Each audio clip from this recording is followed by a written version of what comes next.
अपने प्रियजन खोए हैं। डॉग्स का स्टेरिलाइजेशन और वैक्सीनेशन सीधे सीधे राज्य सरकारों की जिम्मेदारी है। अगर वो ढंग से काम करते तो इस देश में एक भी मौत रेबीज से नहीं होती। सर, दिल्ली सरकार का कहना है कि 2014 से 24 के बीच में उन्होंने 7 लाख डॉग स्टेरिलाइज कर दिए दिल्ली में। अगर ऐसा हुआ तो आज डॉग्स की संख्या इतनी कैसे बढ़ गई? मैं इन आंकड़ों की ऑडिट की मांग करती हूं। क्यों हम स्टेरिलाइजेशन और वैक्सीनेटेड डॉग्स की जियो टैगिंग नहीं कर सकते? गलती सिस्टम की है, लेकिन समाधान के नाम पर सारे स्ट्रे डॉग्स हटा दो जैसी बातें की जा रही हैं। मैं पूछना चाहती हूं, अगर हटा भी दे तो वो जाएंगे कहां? एनिमल शेल्टर्स ना के बराबर हैं, जो है उनकी हालत अमानवीय है। सर, सारे कुत्तों को शेल्टर्स में डाल दो, मतलब उनके लिए स्लो डेथ होगा। सर, लखनऊ म्यूनिसिपल कॉर्पोरेशन ने कुछ जोन में शानदार काम किया है। 84% से अधिक डॉग्स वैक्सीनेट और स्टेरिलाइज किए हैं। WHO कहता है कि अगर 70% डॉग्स वैक्सीनेट और स्टेरिलाइज हो जाएंगे तो देश से रेबीज हट जाएगा। तो सर, यही लॉन्ग टर्म विजन पूरे देश में क्यों नहीं लागू हो सकता? सर, आज ना तो पर्याप्त एनिमल हॉस्पिटल्स हैं, ना 24/7 इमरजेंसी केयर, ना एम्बुलेंसेज, ना ही वेटनरी स्टाफ हैं। राज्य सरकारें क्या कर रही हैं? और तो और, अगर कोई इंसान किसी जानवर के साथ सेक्सुअल असॉल्ट करता है तो sir, prevention of cruelty against animals act के तहत उसकी सजा है सिर्फ 50 रुपए fine, only 50 rupees. Sir, this law has not been amended for the past 65 years। Sir, जो इंसान जानवर के साथ ऐसा कर सकता है, सोचिए वो महिलाओं और बच्चों के प्रति क्या दृष्टि रखता होगा। सर, रूह कांप जाती है सोच के कि पता नहीं आज इतने कैसे ऐसे दरिंदे समाज में आजाद घूम रहे हैं। सर, हमें चाहिए नंबर 1, हर जिले में animal hospitals, shelters and well equipped 24/7 ambulances. Number 2, illegal dairy mafia पे कार्यवाही। नंबर 3, वॉर फुटिंग पे 1 वर्ष में देश में 70% डॉग्स का sterilization and vaccination. And 4, bestiality should be made a non-cognizable, cognizable and non-bailable and a highly punishable crime. Thank you, sir. श्रीमान Sujit Kumar ji. Sir, since my 0-hour submission is related to the education sector, I begin by complimenting the Education Minister, Shri Dharmendra Pradhan ji, and the Education Ministry for reaching 2 major milestones. Sir, first, in the recent QS World University Ranking, we now have 54 higher education institutes, which is double the number since last 10 years, and which is 5 times the number since 2015 and double the number since last 5 years. And secondly, sir, our premier institutes such as the IITs and the IIMs now have expanded India's education footprints abroad by setting up campuses in Tanzania, UAE, and now soon in the US. With this background now, sir, I draw the attention of the government to a matter affecting lakhs of Indian students going abroad for higher studies, particularly to the English-speaking world, US, UK, Canada, New Zealand, Australia. Sir, every year, 13 lakh Indian students sit for English proficiency tests like IELTS and TOEFL and pay over 3,000 crores to entities such as the British Council and the ETS, Education Testing Service, which conducts this test. Sir, IELTS and TOEFL cost about 20,000 rupees per attempt. This is a significant financial burden for any middle-class student. Sir, several countries have already built their own English proficiency assessments and have secured international recognitions for them. For example, Canada has developed the Canadian Academic English Language, CAEL, accepted by leading universities globally. Japan's Aikin is recognized by hundreds of institutions in US, UK, and Australia. Japan conducts CET, College English Test, and TEM. South Korea has created TEPS. These examples show that nations have developed domestic English testing services and have negotiated their acceptance internationally. But we are yet to develop such a mechanism, sir. Sir, there is no reason why India cannot do so. Sir, we have the infrastructure, we have the expertise, we have the capability, we have proven it. Sir, every year we conduct tests for 13 lakh JEE students and 24 lakh NEET students. So, sir, through you, I urge the government to establish an English proficiency assessment conducted by the National Testing Agency, NTA, aligned with international benchmarks and to ensure that global recognition. Sir, it must be priced affordably with full waiver for economically weaker students and should be conducted in every district headquarters nationwide. And also, sir, MEA in its diplomatic engagement should ensure that these test scores are recognized by international universities. Sir, this is about educational sovereignty, our national respect. It's about saving 3,000 crore every year, and it's also about building Atmanirbhar Bharat. Thank you. Shriman Niranjan BC ji. Thank you, Honorable Chairman Sir, for giving me a scope to speak on demand for special package and mission mode program for all-weather road connectivity in the state of Odisha. Sir, it is deeply distressing that around 8,300 revenue villages and more than 5,000 non-revenue forest villages in the state of Odisha still remain without basic road connectivity. In the 21st century, when the nation marches confidently towards the vision of Vikasit Bharat, such a situation reflects a painful development gap that demands immediate national attention. Road connectivity is not merely an infrastructure component, it is the fundamental right of every citizen, an enabler of economic growth, social inclusion, and health access, education, and dignity of life. In this cut-off and remote habitations, people still walk miles through forest, hills, and rivers, even for primary health care, schooling of children, essential services, and emergency needs.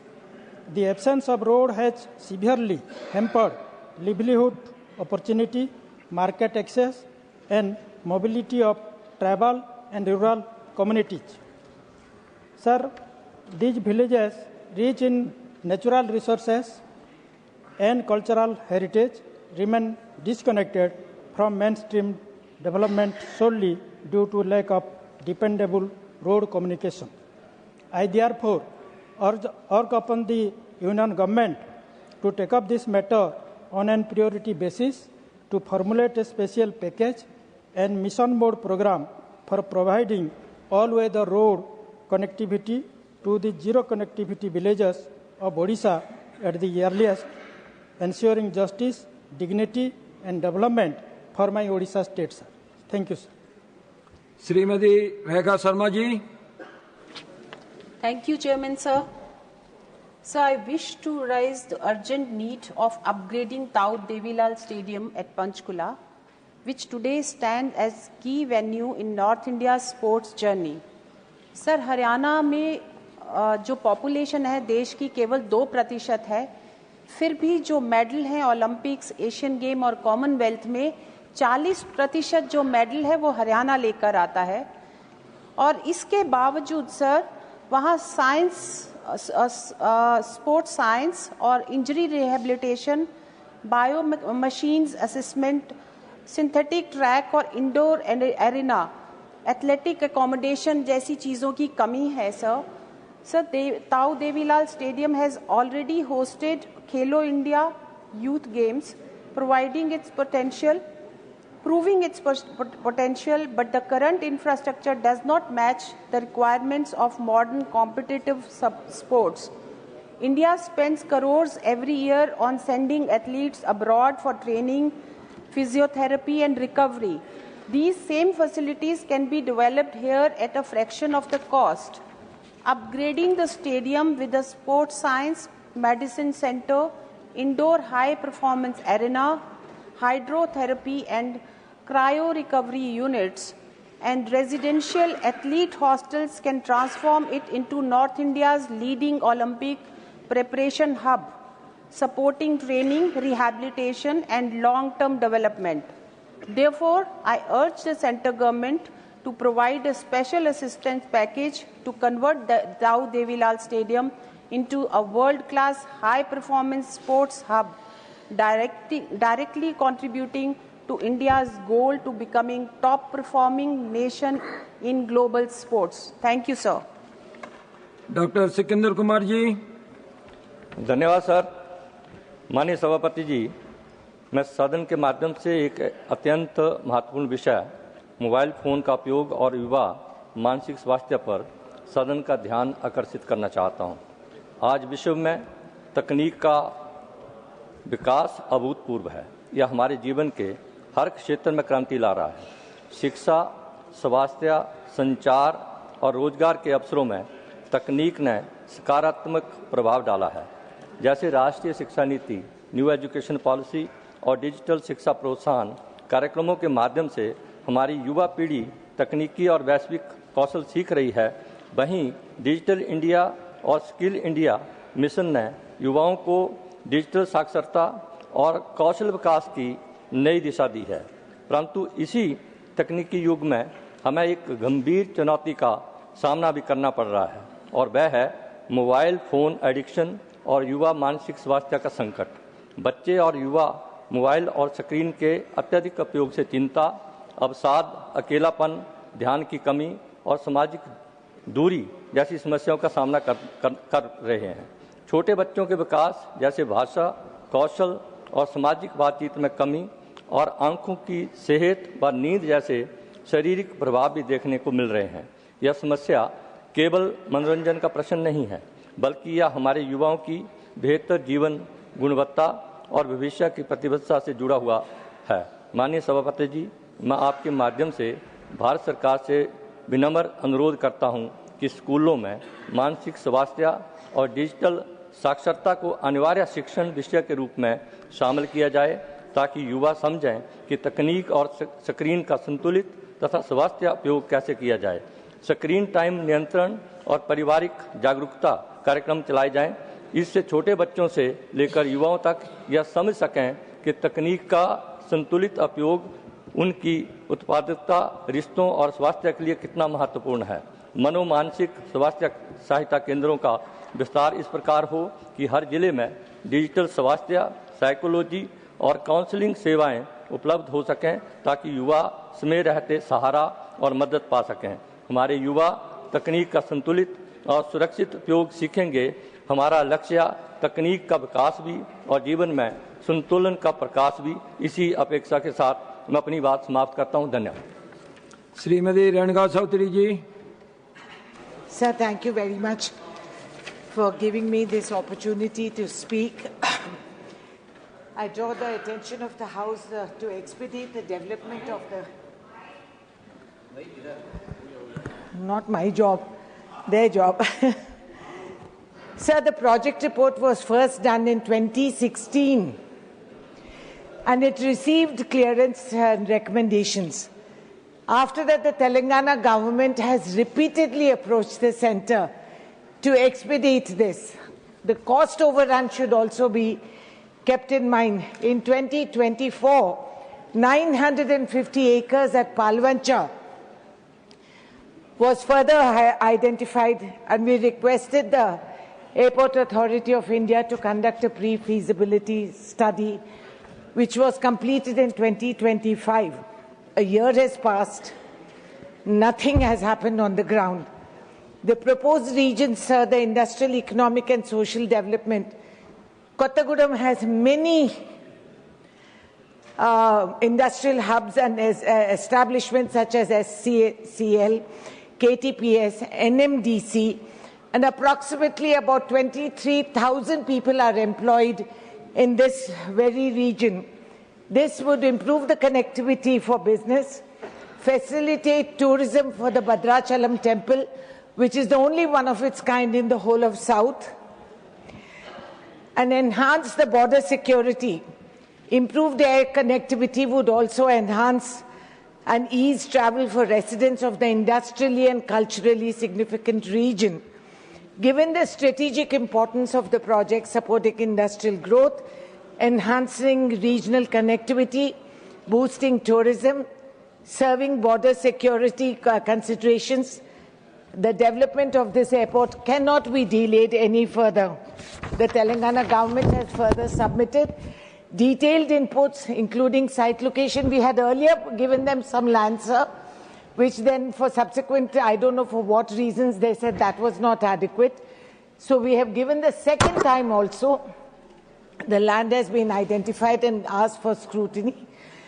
And the detailed clearances from the central government must be expedited. So we talk about building more and more, but if you don't do what has been identified earlier, there is going to be a huge cost overrun, besides the severe inconvenience for people who live in that region.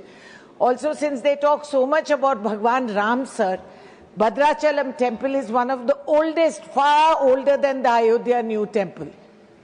And at least for the Lord's sake, for Bhagwan Ram's sake, expedite this airport, this greenfield airport for Telangana. Srimati Thank you. Maya Narolia ji. धन्यवाद माननीय सभापति महोदय जी, आपने बहुत महत्वपूर्ण विषय पर हमें बोलने का अवसर प्रदान किया।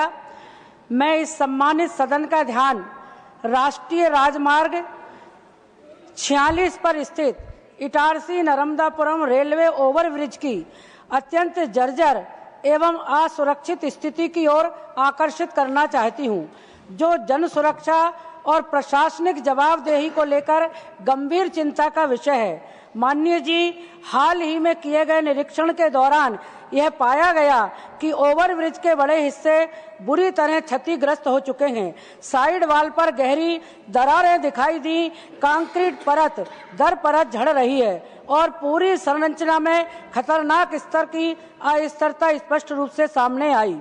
यह 28 करोड़ रुपए की परियोजना, जिसे ठेकेदार कंपनी द्वारा कुछ रेलवे एवं विभागीय अधिकारियों के साथ समन्वय में निष्पादित किया गया था, घोर लापरवाही, घटिया निर्माण सामग्री के उपयोग और बुनियादी इंजीनियरिंग मानकों की अनदेखी का मामला प्रतीत होता है। स्थानीय जनप्रतिनिधियों और नागरिकों द्वारा बार बार शिकायतें किए जाने के बावजूद यह पुल प्रतिदिन इससे गुजरने वाले हजारों यात्रियों के लिए सीधा खतरा बना हुआ है। माननीय सभापति महोदय जी, इससे भी अधिक चिंताजनक बात यह है कि इस पुल की कमजोर स्थिति को लेकर पहले दी गई चेतावनियों को लंबे समय तक नजरअंदाज किया गया और बाद में की गई जांच में भ्रामक जानकारियां देकर गुमराह करने का काम किया। तथ्यहीन जवाब प्रस्तुत किए गए। यद्यपि अब पुनर्निर्माण कार्य प्रारंभ हो चुका है, लेकिन विशेषज्ञों का स्पष्ट मत है कि केवल सतही मरम्मत पर्याप्त नहीं है, क्योंकि पुल की नींव अत्यंत कमजोर हो चुकी है। इस प्रकार की जर्जर संरचना पर आवागमन जारी रहना असंख्य नागरिकों के जीवन को खतरे में डालने जैसा है। मैं सरकार से आग्रह करती हूं कि तत्काल कार्रवाई की जाए, मरम्मत कार्य पूर्ण पारदर्शिता एवं स्वतंत्र निगरानी में कराया जाए तथा इसके लिए सख्त समय सीमा तय की जाए। संबंधित ठेकेदार कंपनी के विरुद्ध FIR दर्ज कर उसे भविष्य की सरकारी परियोजनाओं से ब्लैक लिस्टेड किया जाए। जिन अधिकारियों ने बिना उचित गुणवत्ता जांच के टेंडर स्वीकृत किए, भुगतान पास किए या मामले को छिपाने का प्रयास किया, उनके विरुद्ध भी कड़ी कानूनी कार्रवाई की जाए। इस तरह की लापरवाही को बुनियादी ढांचे की विफलता की रोजमर्रा की कहानी नहीं बनने दिया जा सकता, जहां जनता का पैसा व्यर्थ होता है और आम नागरिकों के जीवन को प्रतिदिन टाले जा सकने। धन्यवाद।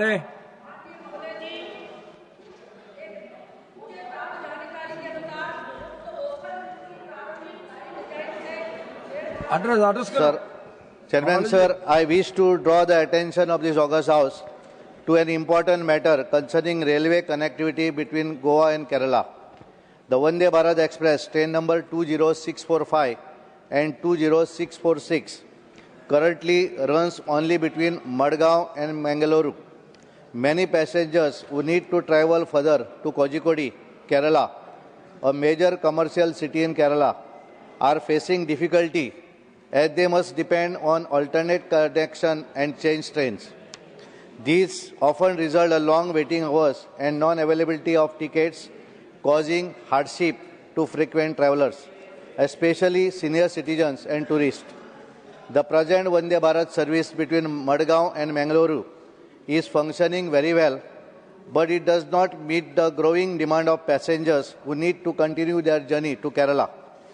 Goa and Kerala are among India's most popular destinations.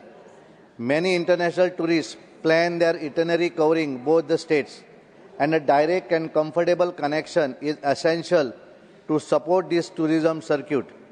Along with this, many people of Goa travel to Kerala for work, studies, medical needs, or family reasons.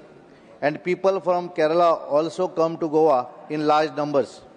This regular travel has strengthened ties between Goa and Kerala. Extending this Vande Bharat service beyond Mangaluru up to Kozhikode will provide a smooth and direct journey without the need to change the trains. This will especially help students, senior citizens, tourists, and frequent travelers. Chairman, sir, I humbly request the government to consider extending the operational jurisdiction and destination of this Vande Bharat Express up to Kozhikode in Kerala. This will improve West Coast connectivity between thousands with benefit thousands of passengers traveling regularly between Goa and Kerala. Thank you, sir. Yes. Dr. Sasmit Patra ji. Honorable Chairman, sir, the subject of my 0 hour today is demand for development of railway connectivity in South Odisha. On behalf of my party, the Biju Janata Dal, and our Honorable Leader, Shri Naveen Patnaik ji, I rise today to draw the attention of this august House to the urgent and long-pending need for strengthening railway connectivity in South Odisha, particularly across the districts of Ganjam, Gajpati, Raigada, Koraput, Nabarangpur, Malkangiri, and Kandhaman. First, the Gopalpur-Raigada new railway line must move expeditiously from survey to implementation. This approximately 250-kilometer corridor, Honorable Chairman, sir, passes through Gopalpur, Digapahandi, Bhismagiri, Mohana, and Adava, and will establish a vital link between the coastal belt and the tribal hinterland, connecting with major junctions such as Gunupur and Raigada, and integrating these regions into the national railway network. Second, the Naupada-Gunupur-Theruvali second railway line is extremely crucial to ease congestion on existing routes.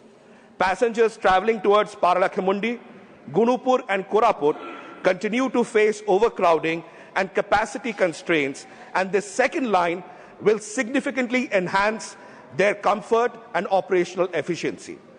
Third, the proposed Gopalpur, Digapahandi, Taptapani, Mohana, Padmapur, Singapore Road multimodal rail corridor, Honorable Chairman, sir, can transform regional connectivity by connecting remote and underserved areas such as Taptapani, Chandragiri, and Padmapur with Singapore Road Junction, thereby effectively bridging the coastal and interior economies of South Odisha. Fourth, the long-pending Brahmapur-Sambalpur railway line via Hinjli, Aska, Bhanjanagar, and Khulbani must be taken up on priority. This crucial route will finally place Kandhamal district on India's railway map and establish a direct rail link with Ganjam, substantially reducing travel hardship faced daily by thousands of citizens. Fifth, the Jaipur-Nabarangpur and Jaipur-Malkangiri railway lines have already been sanctioned, but they need to be expedited. It's extremely crucial for the integrated development of Koraput, Nabarangpur, and Malkangiri. Finally, Brahmapur railway station, the principal rail hub of South Odisha, requires modernization, additional platforms, and a dedicated coaching terminal. I therefore urge the government to take up all of these projects expeditiously on behalf of the people of South Odisha. Thank you. Sri Irana Katadia ji. ನಮಸ್ಕಾರ. ಮಾನ್ಯ ಸಭಾಪತಿಗಳೇ, ಭಾರತ ಸರ್ಕಾರವು ದೇಶದ ರೈತರು ಉತ್ಪಾದಿಸುವ ಬೆಳೆಗಳಿಗೆ ಮುಕ್ತ ಮಾರುಕಟ್ಟೆಯಲ್ಲಿ ಬೆಲೆ ಕುಸಿದಾಗ ಅವರ ನೆರವಿಗೆ ಬರುವ ಉದ್ದೇಶದಿಂದ ಸುಮಾರು 23 ಬೆಳೆಗಳಿಗೆ ಕನಿಷ್ಠ ಬೆಂಬಲ ಬೆಲೆ ಘೋಷಿಸಿದೆ. ಕೇಂದ್ರ ಸರ್ಕಾರದ ಈ ಮಹತ್ವಾಕಾಂಕ್ಷೆ ಯೋಜನೆಯು ರೈತರ ಆರ್ಥಿಕ ಸಹಾಯ ನೀಡುವ ರಕ್ಷಾ ಕವಚವಾಗಿದೆ. ಆದರೆ ಆಯಾ ರಾಜ್ಯಗಳಲ್ಲಿ ರೈತರು ಬೆಳೆದ ಬೆಳೆಗಳು ಬೆಲೆ ಕುಸಿತ ಕಂಡಾಗ ರಾಜ್ಯ ಸರ್ಕಾರಗಳು ಕೇಂದ್ರ ಸರ್ಕಾರದ ಘೋಷಿಸಿದ ಕನಿಷ್ಠ ಬೆಂಬಲ ಬೆಲೆಯಲ್ಲಿ ರೈತರ ಬೆಳೆಗಳನ್ನು ಖರೀದಿ ಮಾಡಲು ಖರೀದಿ ಕೇಂದ್ರಗಳನ್ನು ಪ್ರಾರಂಭಿಸುವುದು ಸ್ಥಳೀಯ ಸರ್ಕಾರದ ಜವಾಬ್ದಾರಿಯಾಗಿದೆ. ಆದರೆ ಕರ್ನಾಟಕ ರಾಜ್ಯದಲ್ಲಿ ಮುಂಗಾರು ಹಂಗಾಮಿನಲ್ಲಿ ಮೆಕ್ಕೆಜೋಳ, ಹೆಸರು ಕಾಳು, ಉದ್ದಿನ ಕಾಳು, ಕಡಲೆ, ತೊಗರೆಬೇಳೆ ಸೇರಿದಂತೆ ಒಟ್ಟು ಸುಮಾರು 48.7 ಲಕ್ಷ ಹೆಕ್ಟೇರ್ ಪ್ರದೇಶಗಳಲ್ಲಿ ಬೆಳೆಗಳನ್ನು ಬೆಳೆಯಲಾಗಿದೆ. ಆದರೆ ಕರ್ನಾಟಕದಲ್ಲಿ ಮುಂಗಾರು ಹಂಗಾಮಿನ ಸಮಯದಲ್ಲಿ ಅತಿವೃಷ್ಟಿ ಮತ್ತು ಪ್ರವಾಹದ ಕಾರಣದಿಂದಾಗಿ 14 ಲಕ್ಷ ಹೆಕ್ಟೇರ್ ಬೆಳೆ ಹಾನಿಯಾಗಿದೆ. ಇದರಿಂದ ರೈತರು ತೀವ್ರ ಆರ್ಥಿಕ ಸಂಕಷ್ಟದಲ್ಲಿದ್ದಾರೆ. ಹೀಗಿರುವಾಗ ಖರೀದಿ ಕೇಂದ್ರಗಳನ್ನು ಪ್ರಾರಂಭಿಸುವ ಮೂಲಕ ರೈತರ ನೆರವಿಗೆ ಬರಬೇಕಾದ ಕರ್ನಾಟಕದ ಸರ್ಕಾರ ವಿಫಲವಾಗಿದೆ. ರಾಜ್ಯದಲ್ಲಿ ಕೇವಲ 2.5 ವರ್ಷಗಳ ಆಡಳಿತಾವಧಿಯಲ್ಲಿ 2809 ಜನ ರೈತರ ಆತ್ಮಹತ್ಯೆ ಪ್ರಕರಣಗಳು ದಾಖಲಾಗಿರುವುದು ನಿಜಕ್ಕೂ ಅತ್ಯಂತ ಆಘಾತಕಾರಿ ಸಂಗತಿಯಾಗಿದೆ. ಇಂತಹ ಸಂದರ್ಭದಲ್ಲಿ ರೈತರ ನೆರವಿಗೆ ಬರಬೇಕಾದ ಸರ್ಕಾರ ರೈತರನ್ನು ಸಂಪೂರ್ಣ ನಿರ್ಲಕ್ಷ್ಯ ಮಾಡಿ ಪ್ರತಿದಿನ ಮುಖ್ಯಮಂತ್ರಿಗಳ ಕುರ್ಚಿ ಬದಲಾವಣೆ ಕುರ್ಚಿ ಚರ್ಚೆ ನಡೆಸುತ್ತಿದ್ದಾರೆ ಹೊರತು ರೈತರ ಸಹಾಯಕ್ಕೆ ಬರುವ ಯಾವುದೇ ಗಂಭೀರ ಪ್ರಯತ್ನಗಳು ಸರ್ಕಾರದಿಂದ ನಡೆಯುತ್ತಿಲ್ಲ. ಕರ್ನಾಟಕದಲ್ಲಿ ಸರ್ಕಾರದ ವೈಫಲ್ಯದಿಂದ ರೈತರ ಬೆಳೆಗಳ ಖರೀದಿ ಪ್ರಕ್ರಿಯೆಯಲ್ಲಿ ವಿಳಂಬವಾದ ಕಾರಣ ಮುಂಗಾರು ಹಂಗಾಮಿನಲ್ಲಿ ಬೆಳೆದ ಎಲ್ಲಾ ಬೆಳೆಗಳನ್ನು ರೈತರು ಕಡಿಮೆ ಬೆಲೆಗೆ ಮಾರಾಟ ಮಾಡುವ ಮೂಲಕ ಆರ್ಥಿಕ ಸಂಕಟದಲ್ಲಿದ್ದಾರೆ. ಆದ ಕಾರಣ ಹಂಗಾಮಿಗಾದರೂ ಕೇಂದ್ರ ಸರ್ಕಾರ ರೈತರಿಗೆ ನೆರವು ಬರಬೇಕಾದ್ದು ಅತ್ಯಂತ ಅಗತ್ಯವಿದೆ. ಭಾರತ ಸರ್ಕಾರದ ಸಂಸ್ಥೆಯಾಗಿರುವ ನೆಫೆಡ್ ಭಾರತೀಯ ರಾಷ್ಟ್ರೀಯ ಕೃಷಿ ಸಹಕಾರಿ ಮಾರುಕಟ್ಟೆ ಒಕ್ಕೂಟ ನಿಯಮಿತದ ಮೂಲಕ ಖರೀದಿ ಮಾಡುವಂತೆ ಕ್ರಮ ಕೈಗೊಳ್ಳಲು ನಾನು ವಿನಂತಿಸುತ್ತೇನೆ. ಈಗಾಗಲೇ ಕೇಂದ್ರ ಸರ್ಕಾರ ದ್ವಿದಳ ಧಾನ್ಯಗಳು, ಎಣ್ಣೆಕಾಳುಗಳು, ಕೊಬ್ಬರಿ ಈ ರೀತಿ ಹಲವು ಉತ್ಪಾದನೆಗಳ ಬೆಲೆ ಕುಸಿತ ಉಂಟಾದಾಗ ಪ್ರೈಸ್ ಸಪೋರ್ಟ್ ಸ್ಕೀಮ್ ಮೂಲಕ ರೈತರ ಉತ್ಪಾದನೆಗಳನ್ನು ಖರೀದಿಸುವ ಜೊತೆಗೆ ಪ್ರೈಸ್ ಡೆಫಿಷಿಯನ್ಸಿ ಪೇಮೆಂಟ್ ಸ್ಕೀಮ್ ಮುಖಾಂತರ ರೈತರು ತಮ್ಮ ಬೆಳೆಗಳನ್ನು ಮಾರಾಟ ಮಾಡಿದಾಗ ಕನಿಷ್ಠ ಬೆಂಬಲ ಬೆಲೆ ಮತ್ತು ಮಾರುಕಟ್ಟೆ ಬೆಲೆಯ ನಡುವಿನ ವ್ಯತ್ಯಾಸದ ಮೊತ್ತವನ್ನು ನೇರವಾಗಿ ರೈತರ ಖಾತೆಗೆ ಪಾವತಿಸುವ ಅವಕಾಶವಿದೆ. ಹೀಗಾಗಿ ಈ ಬಾರಿ ಕರ್ನಾಟಕದ ರೈತರಿಗಾಗಿ ಇದೊಂದು ವಿಶೇಷ ಸಂದರ್ಭ ಎಂದು ಪರಿಗಣಿಸಿ ಕೇಂದ್ರ ಸರ್ಕಾರ ರೈತರ ಸಹಾಯಕ್ಕೆ ಬರಬೇಕಾದ ಅಗತ್ಯವಿದೆ. ಕರ್ನಾಟಕ ಸರ್ಕಾರದ ವೈಫಲ್ಯ ಮತ್ತು ರೈತರ ಅಸಹಾಯಕತೆಯನ್ನು ಗಮನದಲ್ಲಿಟ್ಟುಕೊಂಡು ಕೇಂದ್ರ ಸರ್ಕಾರ ಮಧ್ಯಪ್ರವೇಶಿಸಿ ರೈತರ ಸಹಾಯಕ್ಕೆ ಬರಬೇಕಾಗಿ ನಾನು ಈ ಸದನದ ಮೂಲಕ ಸರ್ಕಾರವನ್ನು ವಿನಂತಿಸುತ್ತೇನೆ. ಧನ್ಯವಾದ. ಶ್ರೀಮಾನ್ Haris ಬೀರಾನ್ಜಿ. Thank you, Chairman, sir. A society is judged not by how it celebrates marriage, but by how it protects its women after marriage. Sir, today I rise to draw the attention of this House to a deeply disturbing and painful reality of the rising incidence of suicide among newly married women. Sir, the NCRB's figure for 2023 reports an alarming 171,418 suicidal deaths, and majority of them attributed to marriage-related issues, sir. This is not merely a social issue. It is a moral, legal and institutional failure that demands urgent introspection and decisive action. Sir, as we all know, sir, in Indian tradition, the marriage has always been considered a sacred milestone, a new beginning, a promise of stability, dignity and companionship. Yet for an alarming number of women, marriage has become a phase of silent suffering, isolation and despair. A woman after marriage steps into an entirely new environment, new relationships, new expectations and often unspoken pressures. But sir, when support system fails, when harassment replaces harmony, when dowry demands replace dignity and when emotional neglect replaces companionship, the consequences are devastating. Sir, we are not lacking laws in India as far as we have got the strongest legal provisions in the world to protect married women. But the harsh truth is that we have failed in implementation. In some cases, we have also witnessed misuse. But sir, I would like to suggest here, sir, that we have to amend the Special Marriage Act so as to include a mandate of premarital counseling and certification before marriage and also the personal marriage laws, sir. Now, sir, we must also address the healthcare dimension of this crisis, sir. Dowry-related harassment remains the single most common cause of unnatural deaths among newly married women, despite decades of legislation. Lower education levels of brides, economic stress within the families, maladjustments in new households are all reasons, sir.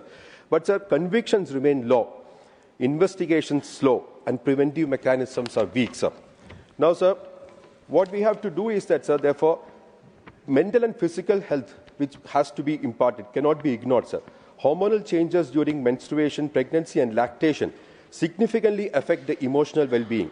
Lack of sensitivity, emotional neglect, or marital disharmony during these vulnerable periods often pushes women towards extreme steps, and therefore family awareness, counseling and community-based support systems are urgently needed. Sir, each suicide is not just the loss of one woman. It is the collapse of a family, the trauma of parents, the lifelong scar on children, and a failure of the state. Laws on paper alone will not save lives. What we need is empathetic enforcement, institutional accountability, and social reform backed by political will. जुल्म सिर्फ मारपीट से नहीं होते, कभी-कभी खामोशी भी कत्ल कर देती है. Thank you, sir. Shrimati Sonia Gandhi ji. We can also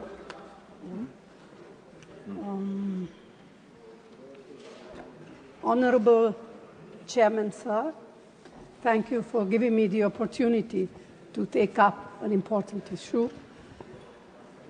I rise to draw the urgent attention of this House to the continued distress of women workers implementing critical government programs, ASHA workers, Anganwadi workers and helpers, and the community resource persons under the National Rural Livelihood Mission. Sir, these initiatives are intended as pathways to women's empowerment. However, despite their vital contribution to public service delivery, these women workers are overburdened and underpaid. Across the country, ASHA workers undertake immunization, mobilization, maternal health, and family welfare. Yet, they remain volunteers with low honoraria and limited social security. Anganwadi workers are similarly paid a meager base honorarium of rupees 4,500 and rupees 2,250 per month by the union government. Sir, beyond low pay, there are currently near 3 lakh vacancies in the ICDS at various levels. These gaps leave lakhs and lakhs of children and mothers without essential services. Even when filled, these posts fall short of population norms due to the lack of updated census figures since 2011. Sir, through you, I urge the government to work closely with the states to prioritize the following measures. 1, filling of all existing vacancies. 2, timely remuneration to all workers. 3, doubling of union government's contribution to the pay of these frontline workers. 4, appointment of an additional ASHA worker in villages with a population greater than 2,500. 5th, doubling of the number of Anganwadi workers to enable early childhood education in addition to existing nutrition and health initiatives. Sir, Dr. Lakshmikant Vajpayee ji. सभापति जी, आपकी अनुमति से मेरठ महानगर से संबंधित 2 महत्वपूर्ण विषयों की ओर मैं आपके माध्यम से सरकार का ध्यानाकर्षण करना चाहता हूं। भारत सरकार ने आदरणीय प्रधानमंत्री जी, 1 मिनट। या Sir, I wish to emphasize that strengthening, expanding, and supporting this workforce is an investment in India's future. Thank you. Dr. Lakshmikant Vajpayee ji. माननीय सभापति जी, आपके माध्यम से मेरठ महानगर से संबंधित 2 महत्वपूर्ण विषयों को मैं आप सरकार के समक्ष प्रस्तुत करना चाहता हूं। ये दोनों विषय माननीय प्रधानमंत्री जी की पहल पर मेरठ दिल्ली और मेरठ प्रयागराज दोनों की कनेक्टिविटी को बेहतर बनाने के लिए किए गए हैं। मेरठ दिल्ली RRTS 82 किलोमीटर का स्पैन है और 56 किलोमीटर का स्पैन चालू किया जा चुका है। शेष स्पैन पर ट्रायल हो चुका, कई बार रोज दिन में 4 बार खाली गाड़ी जाती है। स्टेशन बन चुके हैं लेकिन वो चालू नहीं हो पा रहे हैं। लाखों लोग उसकी प्रतीक्षा में हैं और इसका 2 फायदे होने वाले हैं। एक तो जनता का समय बचेगा और दूसरी महत्वपूर्ण बात यह है कि मेरठ शहर को जाम से निजात मिलेगी। मैं आपके माध्यम से सरकार को इस संबंध में शीघ्र चालू करने की मांग करता हूं। दूसरा विषय है गंगा एक्सप्रेसवे, जो मेरठ से लेकर और प्रयागराज के बीच में 594 किलोमीटर का एक्सप्रेसवे, इसमें भी समय बचने की बात है। इसको यूपीडा द्वारा विकसित किया जा रहा है ये, लेकिन इसमें एक बहुत बड़ी कठिनाई है कि इसके साथ साथ इंडस्ट्रियल एरिया भी विकसित किया जा रहा है और उस इंडस्ट्रियल एरिया में 12,000, 15,000, 20,000, 23,000 और 2,51,000 वर्ग मीटर के प्लाट हैं। यानी इस सरकार की इस पहल के बाद भी एमएसएमई सेक्टर को कोई लाभ मिलने वाला नहीं है। पश्चिमी उत्तर प्रदेश के औद्योगिक विकास की दृष्टि से ये बहुत महत्वपूर्ण विषय है। इन्होंने 15,000 मीटर के 10 प्लाट, 20,000 मीटर के 26 प्लाट, 33,400 मीटर के 24 प्लाट और 2,51,000 मीटर के 22 प्लाट, यानी इन बड़े लोग इस प्लाटों को लेंगे, फिर सब प्लॉटिंग करके एमएसएमई सेक्टर को बेचेंगे, कठिनाइयां बढ़ेंगी, महंगा मिलेगा और सरकार के मिशन की असफलता होगी। इसलिए मैं आपके माध्यम से मांग कर रहा हूं कि इन प्लाट को छोटा किया जाए और एमएसएमई सेक्टर के हितों की भी रक्षा की जाए। धन्यवाद। P. Wilson ji. Thank you, Chairman, sir. It has been 8 long years. 8 union budgets have come and gone. The cost of living has skyrocketed. Inflation has eroded the value of money. And economic conditions have changed dramatically. Yet, the income ceiling for determining the OBC creamy layer remains stuck at rupees 8 lakhs per annum, a limit set back in 2017 when gold was rupees 3,000 per gram. It has now escalated 12,000 per gram, a 400% increase. The ceiling should be revised every 3 years. We are now over 2 revisions overdue. The National Commission for Backward Classes has recommended increasing the ceiling, but the government has not done it. The Department of Personnel and Training has also a deeply discriminatory practice of calculating a candidate's family income by including salary.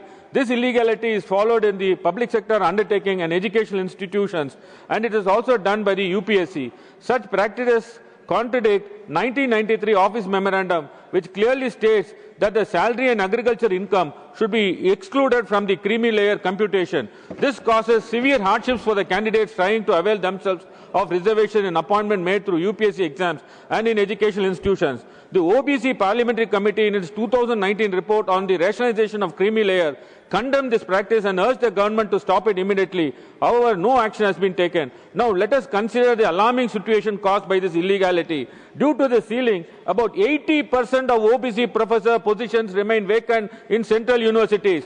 Out of 2,537 sanctioned professor posts in Central University, mere 423, that is 16.67%, belongs to OBC, where is constitutionally mandated 27%.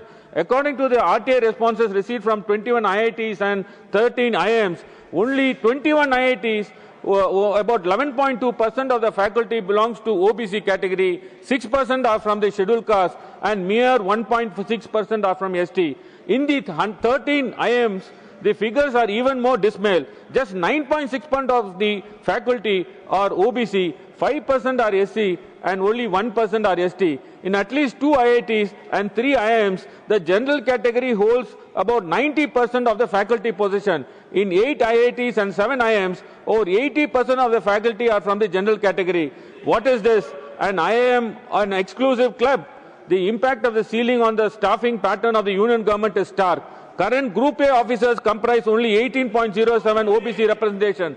Among the 90 top bureaucrats in union government, only 3 are from OBC community and hold less important departments. Out of 322 officers under central staffing teams in different ministries, 16 belongs to SC, 13 belongs to ST, 39 belongs to OBC, and 254 belongs to upper caste. Moreover, SC, ST, OBC candidates are often ingeniously rejected through a manipulative method called as candidates not found suitable during interviews or through a manipulated...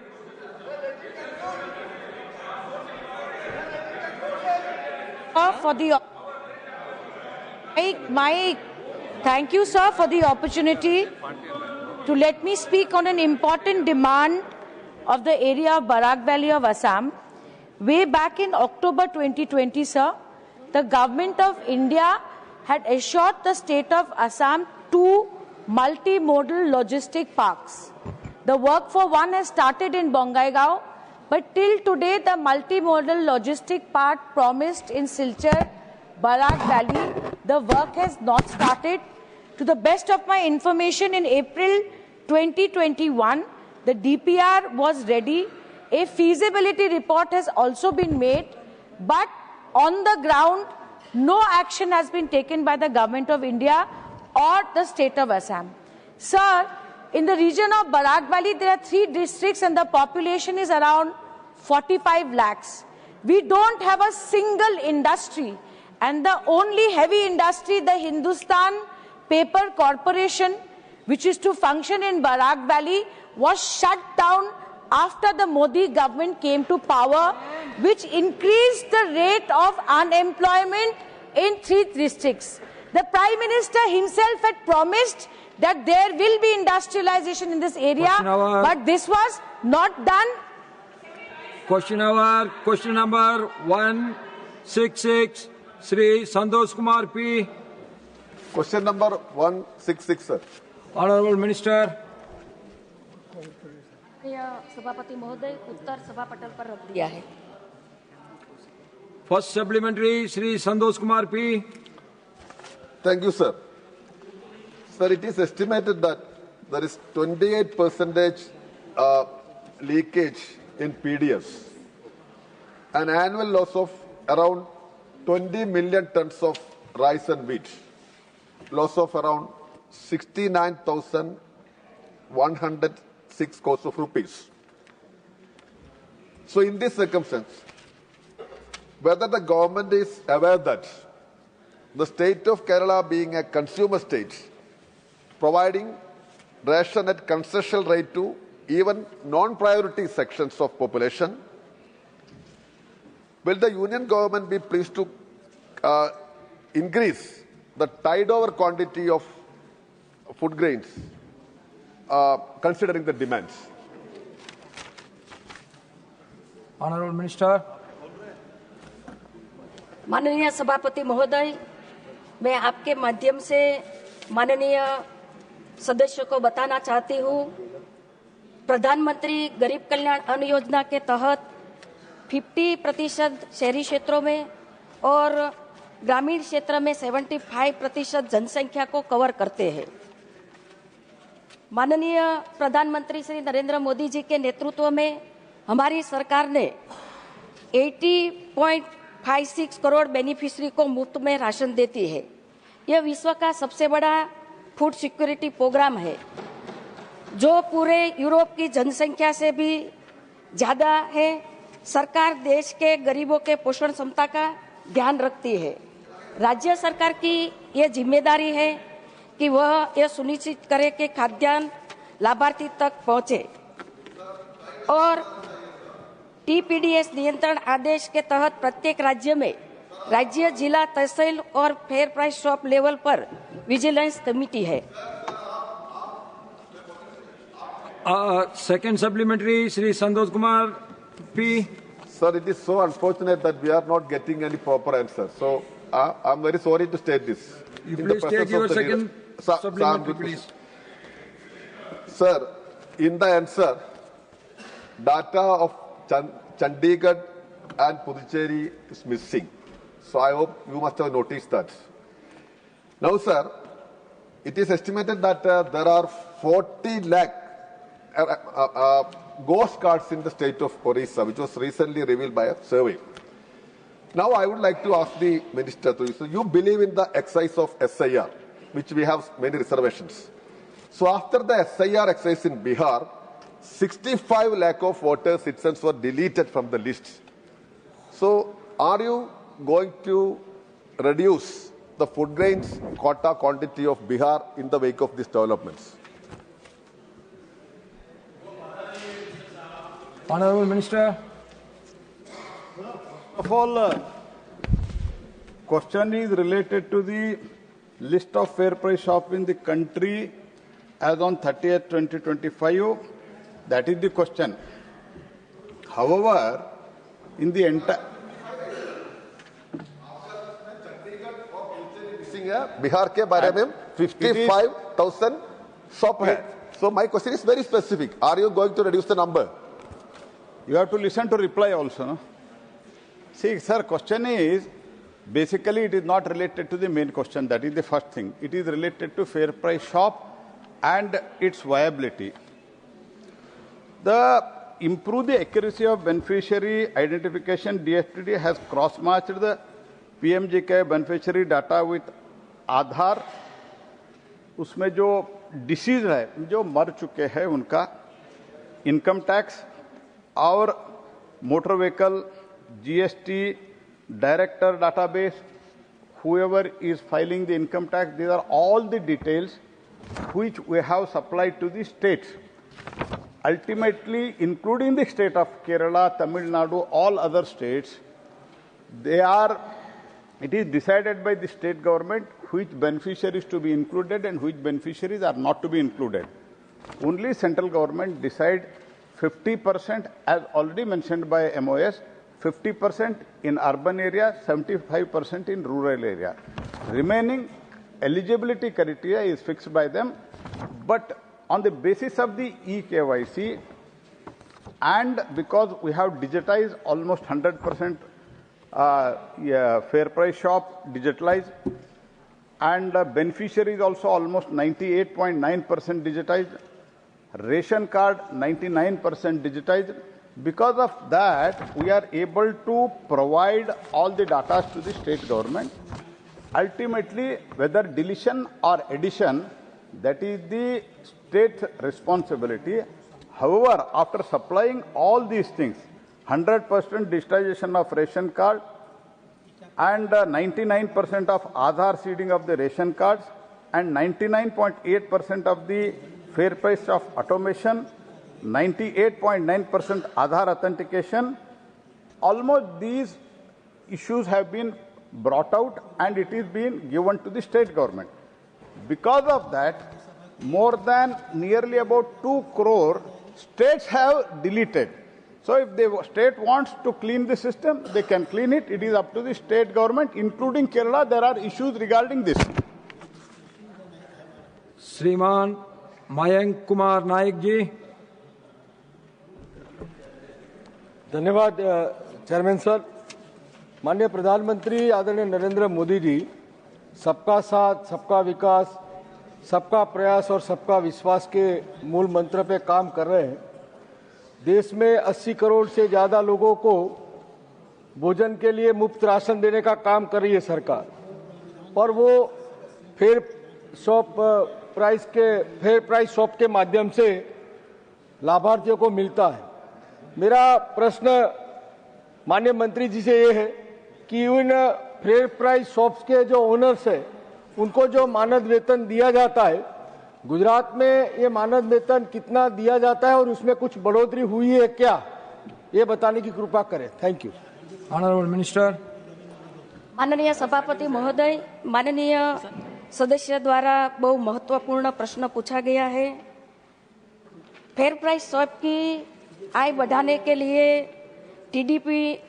TPDS नियंत्रण आदेश के तहत राज्य सरकार के fair price dealers का margin तय करती है। राज्य सरकार मार्जिन तय करती है। केंद्र सरकार डीलर्स के लिए वित्तीय सहायता प्रदान करती है और इसके अलावा 90 फेयर प्राइस शॉप जन पोषण केंद्र में बदल गए हैं, जिसमें वे गैर पीडीएस आइटम भी बेच सकते हैं। देश भर में 40,000 से भी अधिक फेयर प्राइस शॉप को कॉमन सर्विस सेंटर के रूप में विकसित किया गया है, जो बैंकिंग सेवाएं जैसी सेवाएं प्रदान करती है। फेयर प्राइस शॉप की पहुंच बढ़ाने के लिए जनवरी 2024 में ओपन नेटवर्क डिजिटल कॉमर्स पर फेयर प्राइस शॉप को शामिल करने के लिए पायलट लॉन्च किया गया है। श्रीमान संजय कुमार झा जी।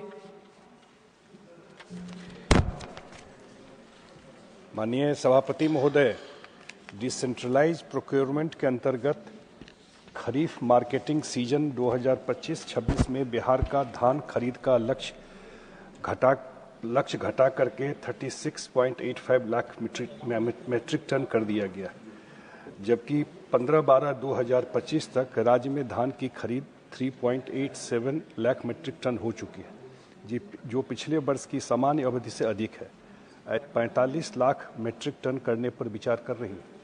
Honourable minister. सभापति महोदय, माननीय सदस्य द्वारा पूछे गए प्रश्न इस प्रश्न के संबंधित नहीं है। डॉक्टर सुमेर सिंह सोलंकी जी।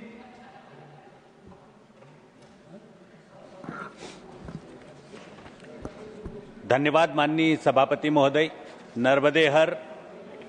माननीय सभापति महोदय, हमारी सरकार द्वारा यशस्वी प्रधानमंत्री माननीय नरेंद्र मोदी जी के नेतृत्व में खाद्य एवं सार्वजनिक वितरण प्रणाली में बेहतरी के लिए क्रांतिकारी कदम उठाए जा रहे हैं।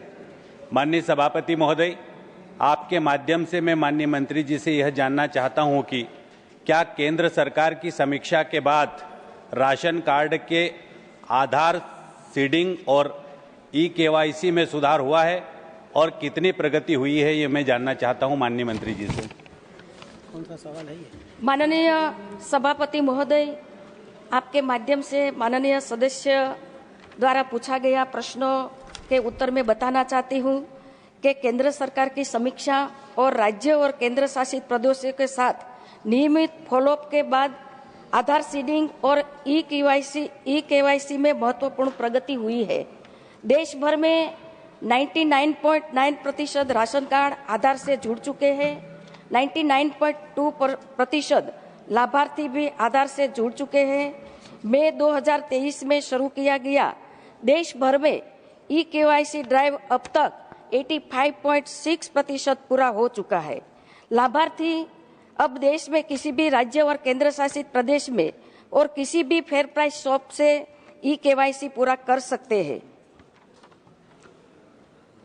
Question number 167 with 1 minute 167 by Srimati Sakarika Ghosh ji. The honourable member has withdrawn the question under rule number 53. So we are passing on to the next question. Question number 168, Sri Haris Biranji. Sir, question number 168. 167. Under what rule? There is no point of order. Please, as per the rule 53, the honourable member got the right to withdraw his or her question. So, please, my dear, we are passing on to the.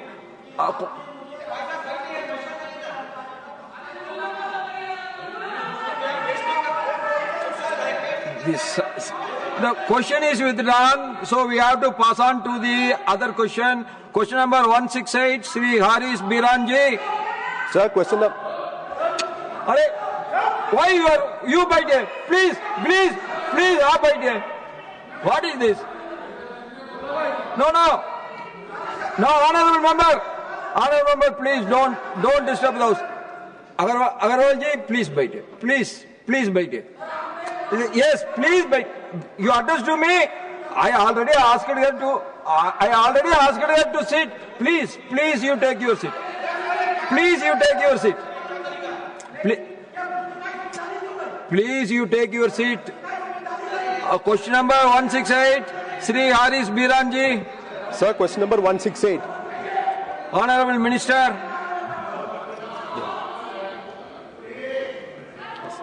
First supplementary, Sri Haris Biranji. Sir, my question was, sir, whether the ministry has conducted any expert study on the deaths of the people in the state of Kerala from rabies despite receiving the anti-rabies vaccine. Now, sir, the answer which the minister has given in the portal is that they have conducted the extensive study. But after that, sir, I couldn't make out as to what is the actual reason for the cause of deaths of these people despite administering anti-rabies vaccine. I would like the Honourable Minister to enlighten us, at least in the floor of the House, as to what is the actual reason for the death of these people, either it is maladministration of drugs or it is because of the problem with the vaccine. What is the actual reason? Thank you, sir. Honourable Minister. अध्यक्ष महोदय, माननीय सदस्य ने जो भी यहाँ पर सवाल उपस्थित किया उसके बारे में और जो भी उन्होंने यहाँ पर दर्ज किया गया कि ये जो मौतें हुई है रेबीज की, उसका कोई अध्ययन किया गया क्या, तो मैं आपसे माध्यम से बताना चाहूँगा कि 2022 और 2025 में सेंट्रल गवर्नमेंट के तरफ से केरल में रेबीज से होने वाली संदिग्ध मानव मृत्यु के मामलों की जांच की गई थी और इस मामले में प्रयुक्त एंटी रेबीज वैक्सीन और एंटी रेबीज सीरम के नमूनों को एकत्र किया गया था। केंद्रीय औषधि प्रयोगशाला कसौली में परीक्षण भी किया गया और इन्हें औषधि एवं सौंदर्य प्रसाधन अधिनियम 1940 में परिभाषित मानव गुणवत्ता का पाया गया। केंद्र सरकार और राज्य केंद्र शासित प्रदेशों को वैक्सीन खरीदने के लिए राशि उपलब्ध कराती है और खरीदी करना ये राज्यों की जिम्मेदारी है। तो ये जो केरल से शिकायत आई थी उसकी सेंट्रल ने पूरी जांच की और उसमें जो कारण सामने आए थे कि वो जो वहाँ पर जो मौतें हुई थी या देश में जो भी मौतें होती है उसके जो कारण सामने आए थे तो उसमें केवल 31% मामलों में घाव को तुरंत साफ किया गया था। तो अध्यक्ष महोदय, ये जो होता है रेबीज का परिणाम, जब भी कोई कुत्ता या रेबीज इफेक्टेड कुत्ता अगर काट लेता है तो घाव को तुरंत साफ करना चाहिए और उसका जो वैक्सीन होता है ARV जो होती है और SRS जो होता है वो टाइम पर हॉस्पिटल में जाके लेना चाहिए। ये मौतों के कारण में ऐसे कि 5% रोगियों को ARV का पूरा कोर्स दिया गया और 13% को ARS का डोज टाइम पर दिया गया। बाकी के लोगों ने टाइम पर डोजेस नहीं लेने से वो लोगों की वहाँ पर मौत हो गई। उसमें उपचार में देरी, घाव में पूरी तरह से साफ नहीं करना, अपूर्ण PEP प्रोटोकॉल, इससे अधिकतर मौतें वहाँ पर हुई है। और रेबीज से होने वाले मौतें अधिकतर PEP की पूरी न होने या गलत विधि के टीके दिए जाने के कारण होती है, न कि टीके की विफलता के कारण होती है। Second supplementary, Sriman Haris Biranji. Thank you, sir. Sir, in the answer they have said that the Central Drug Laboratory at Kasoli is a National Council laboratory. Now, sir, this Central Drug Laboratory, CDL, Kasoli, had issued a Note of Standard Quality, NSQ, alert for a batch of rabies antiserum in September 2024. And the CAG report number 6 of 2024 flagged that the Kerala Medical Services Corporation failed to maintain cold chain integrity for biologicals. Sir, my question is, can it be placed on record the exact name of the manufacturer of the failed antiserum batch, the total number of vials from this specific batch that were distributed to the state of Kerala, and whether the ministry has conducted a retrospective potency audit of the specific vaccine vials administered to the 3 children who died of rabies in 2025 to definitely rule out the supply chain failure? Also since Honorable Nadda ji is there, the AIMS in Kerala is a huge long-standing demand. If there is any status update about establishing AIMS in Kerala. Thank you. Honorable Minister. Sir, I would like to enlighten the member and through him to all the members and to the country about the disease of rabies.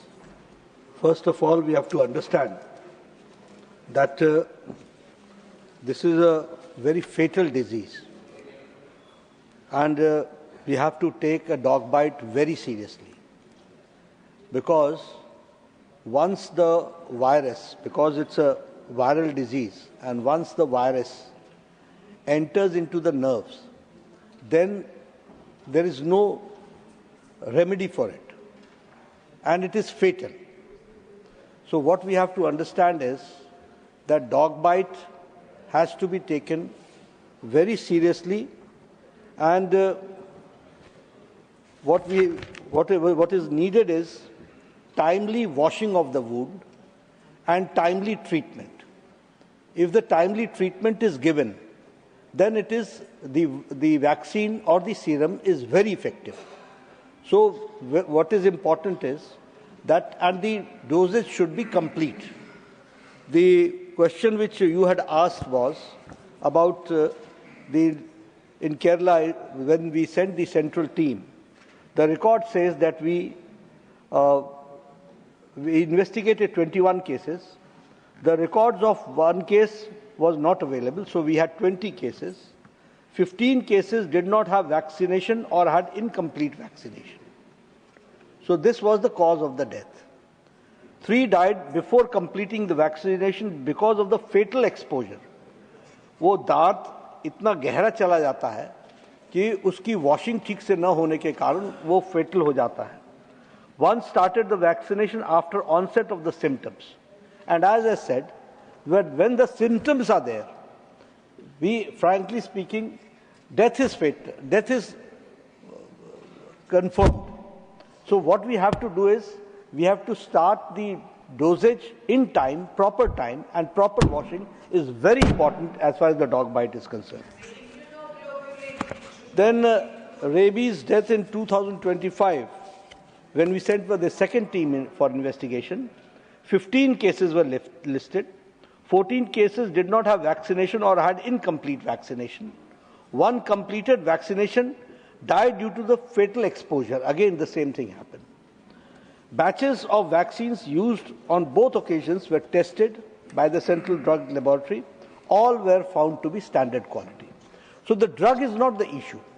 The issue is the administration and the people going to the hospitals in time and getting the wound cleaned at the right time, and vaccination process should be complete. Another thing is that you have asked about a certain company, and you have questioned about that certain company. We don't have the record here about it. If you ask in a separate question, we will answer it. As far as the AIIMS is concerned, you ask a separate question. John Britta's question is very dear to me. I'll answer accordingly. Third supplementary, Sriman Mahendra Patji. मान्यवर, मैं माननीय मंत्री जानना चाहूँगा कि विगत दिनों आवारा कुत्तों द्वारा काटने की घटनाओं के बाद देश में जो उत्तर में आया 279 एंटी रेबीज क्लिनिक स्थापित किए गए हैं। बढ़ाने पर सरकार विचार कर रही है। मैं माननीय मंत्री जी से ये भी जानना चाहूँगा, उत्तराखंड राज्य में रेबीज के कुल कितने एंटी रेबीज क्लिनिक खोले गए हैं? प्रश्न केरला से संबंधित है। मैंने उत्तर केरला के बारे में दिया है, लेकिन सभी जगहों पर हमने इसकी व्यवस्था की है और आर्थिक व्यवस्था भी की है और वहां पर सर्विलेंस की भी व्यवस्था की है और उनके इलाज की भी व्यवस्था की है। उत्तराखंड का अलग से पूछ लेंगे, अलग से जवाब दे दूंगा। डॉक्टर अजीत कोपछड़े जी। माननीय सभापति महोदय, मैं आरोग्य मंत्रालय का मन से बहुत अभिनंदन करता हूं कि उन्होंने रिसर्च के क्षेत्र में माननीय मोदी जी के नेतृत्व में देश भर में बहुत बड़ा काम किया है और अंतर्राष्ट्रीय क्षेत्र में भी इसका बहुत बड़ा काम हो रहा है। एंटी रेबीज सीरम के बारे में सामान्य जनता को मैं माननीय मंत्री जी को ये पूछना चाहता हूं कि रेबीज वैक्सीन के बारे में सामान्य जनता को पता है, लेकिन एंटी रेबीज सीरम जब कुत्ता काटते ही 24 घंटे और 48 घंटे के अंदर रैबिट डॉग बाइट होने के बाद उसको उस जगह पर, जख्म की जगह पर 50% और 50% इंट्रामस्कुलर देना पड़ता है और इसमें हॉर्स का भी सीरम होता है और ह्यूमन ग्लोबुलिन का ह्यूमन एंटी रेबीज सीरम भी होता है। मेरा माननीय मंत्री जी से सिर्फ एक सवाल है कि ये रेबीज की मौत हमारे देश भर में बड़े प्रमाण में रोकने के लिए ARS तुरंत कुत्ता काटने के बाद देना, इसका पब्लिक अवेयरनेस और रेबीज वैक्सीन के साथ, जैसे तो लोगों को पता है, लेकिन ARS के बारे में बहुत सारे गरीब दूर दराज की जनता को ARS के बारे में पता नहीं है, तो हम ARS तुरंत देना चाहिए। इसके बारे में हम एक देश भर में सारी जनता को इसका अवेयरनेस होने के लिए एक अभियान चलाना जरूरी है, जिससे हमारे रैबिट डॉग बाइट से जो मौत होती है वो रोकने में हमें सफलता मिल सकती है। धन्यवाद। अच्छा है, मैं इसमें एक ही बात कहना चाहूंगा कि भारत सरकार स्वास्थ्य मंत्रालय टेक्निकल और फाइनेंशियल सपोर्ट देती है, इसलिए हर एक स्टेट को हमने टेक्निकल सपोर्ट भी दिया है और फाइनेंशियल सपोर्ट भी दिया है। जब हम टेक्निकल सपोर्ट कहते हैं तो रेबीज के लिए एडमिनिस्टर करने के लिए क्या क्या चीजें जरूरी है इसका हम ध्यान रखते हैं, दवाई समय पर पहुंचे इसका हम ध्यान रखते हैं, उसकी कोल्ड चेन मेंटेन रहे इसका हम ध्यान रखते हैं, समय पर रेबीज की वैक्सीन पहुंचे, सीरम पहुंचे इसका हम ध्यान रखते हैं, और IEC के लिए इंफॉर्मेशन एजुकेशन एंड कम्युनिकेशन के लिए अलग से हम फंडिंग करते हैं, पर इस सबको इम्प्लीमेंट करने का काम स्टेट का होता है। इसलिए हम सब स्टेट्स को इस बात के लिए कहते भी हैं कि आप IEC करो और लोगों को जागृत करो इस बारे में और उनको बताओ, लेकिन हमारी व्यवस्थाएं जो हैं वो फाइनेंशियल और टेक्निकल सपोर्ट वो हम पूरा देते हैं। Fifth supplementary, Dr. V. Sivadasan. Thank you, sir. Sir, in this answer, respected minister told animal bites are one of the major reason of the rabies. So, thing is that the stray dogs, they are one of the major, creating the major issue in front of the human being.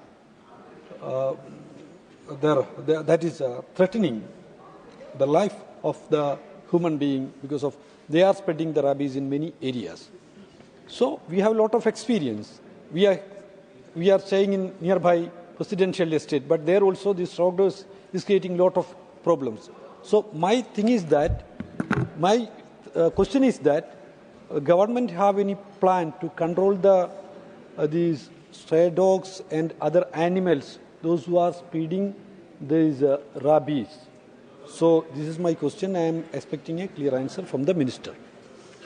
Honourable Minister. Sir, this question does not pertain to my ministry.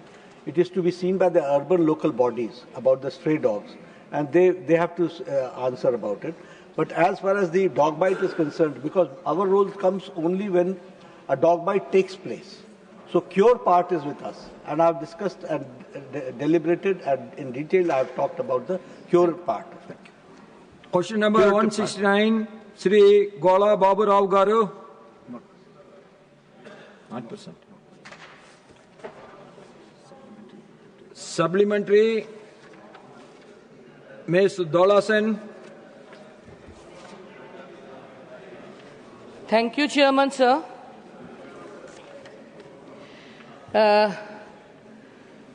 Everyone knows that the Union government has the policy of corporatization, privatization and disinvestment from 2009 onwards, especially in all government concerns. In railway, in airlines, we have seen the effect few days back. In BSNL, in port, all over, all the port, jetty and other things are being privatized. Through you, I want to know from the concerned ministry whether they can leave the policy of privatizing the port hospitals at least in all over the country, in Kolkata and in other places also, because it's affecting badly the patients, the officers, the staffs, the employees, the workers, the retired pensioners, the families and all. Thank you, sir. Honourable Minister. Honourable Minister. Honourable Chairman, sir, I'd like to say that this question is not directly related with the main question. So this is the different question asking by the Honourable Member. Dr. Sashmit Patraji.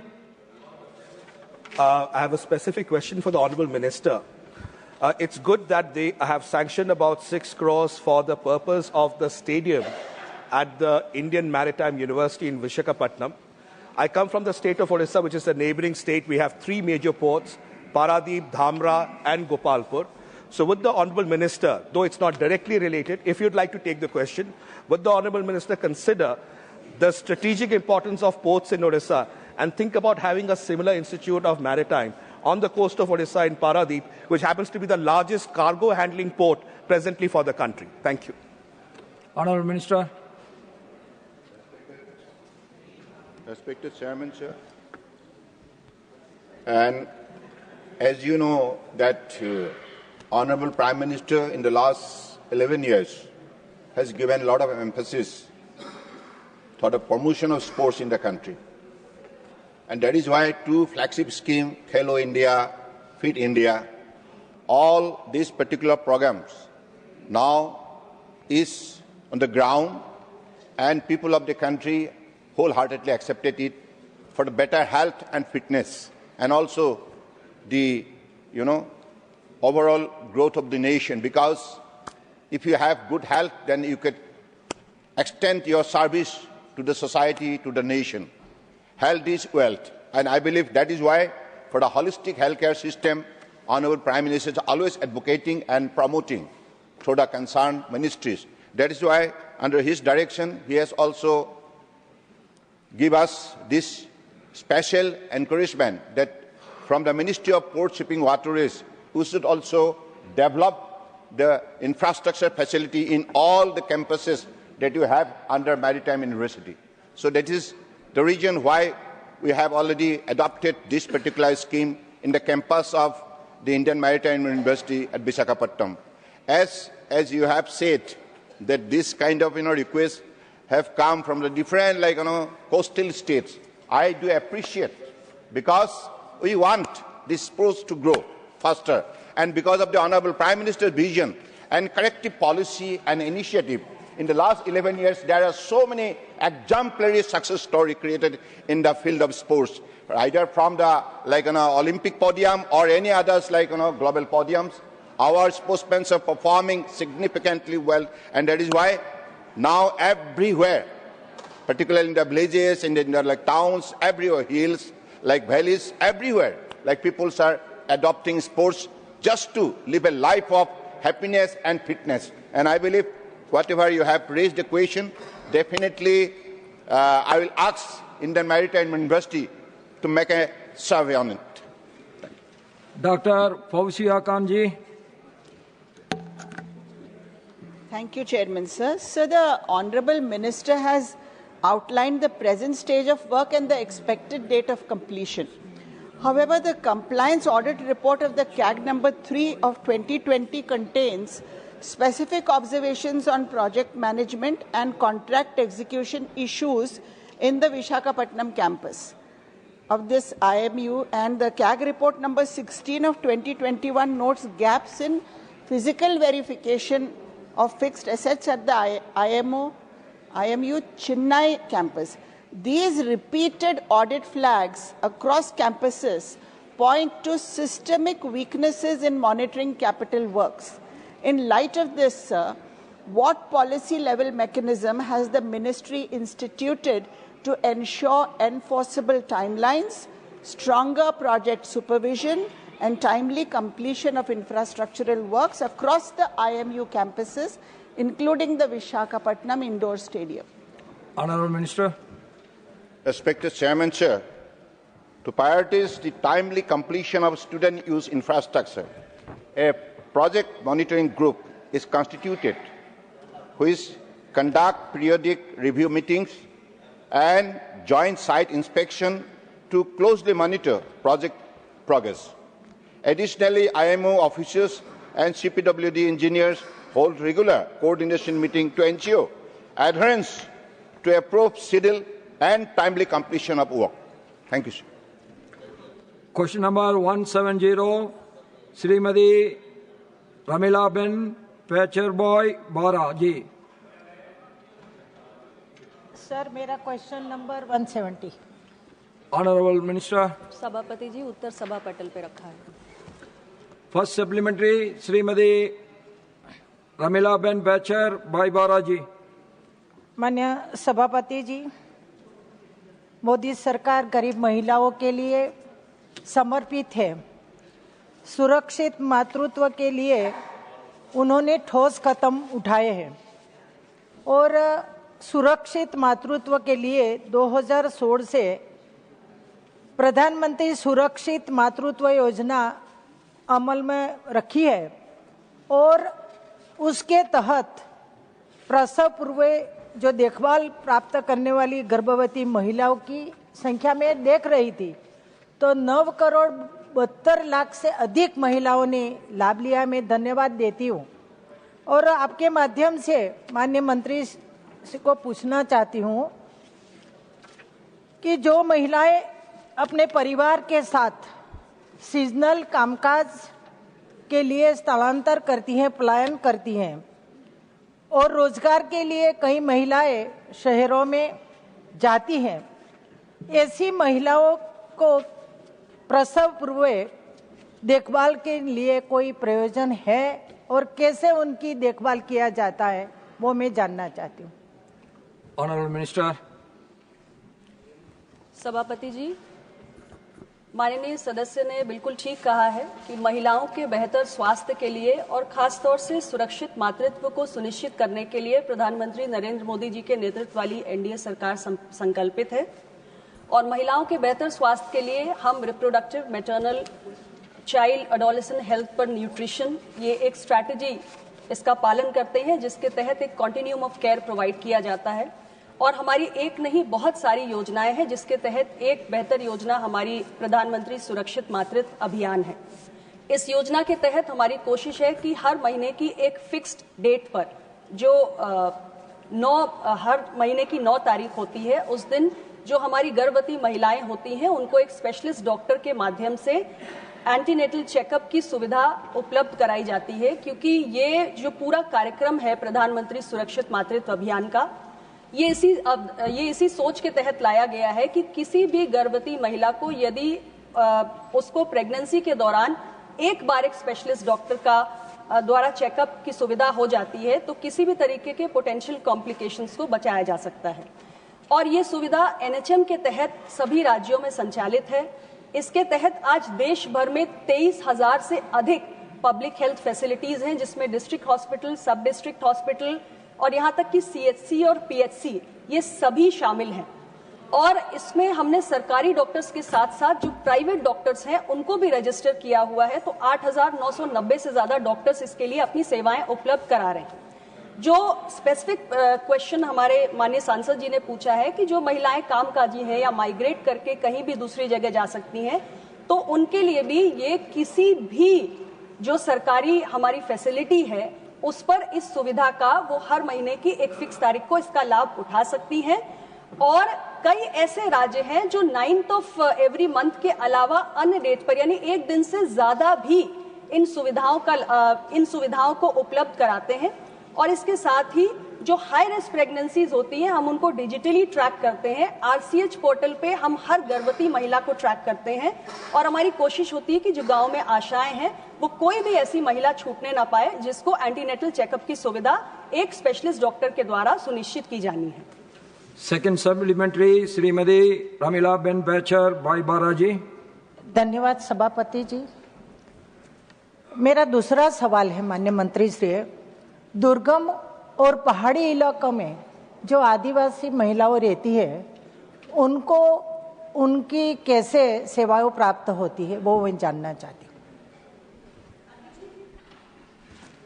जैसा कि मैंने पहले भी बताया कि हर गर्भवती महिला को स्पेशलिस्ट डॉक्टर के कंसल्टेशन का लाभ पहुंचाना हमारा लक्ष्य है। और इसके लिए जो दूर दराज के इलाके हैं, जो आदिवासी इलाके हैं, उसमें हमारे आरसीएच की जो पूरी पद्धति है उसके तहत स्पेशल आउटरीच कैंप्स लगाए जाते हैं, जिसमें हमारी मोबाइल मेडिकल टीम्स जो होती हैं ऐसे दूरगामी इलाकों में पहुंचती हैं। अवेयरनेस जनरेशन के साथ साथ मैटरनल हेल्थ से जुड़ी हुई जो तमाम सुविधाएं हैं वो हमारी आदिवासी ग्रामीण महिलाओं को पहुंचाने की कोशिश करती हैं। और हमारे 2 और कार्यक्रम हैं जो मेरे मंत्रालय से संबंधित नहीं है, लेकिन हमारे प्रधानमंत्री जनमन जो हमारा कार्यक्रम है जनजाति आदिवासी न्याय महाअभियान, इस कार्यक्रम के तहत भी आदिवासी इलाकों में 750 से अधिक मोबाइल मेडिकल यूनिट चलाई जा रही हैं।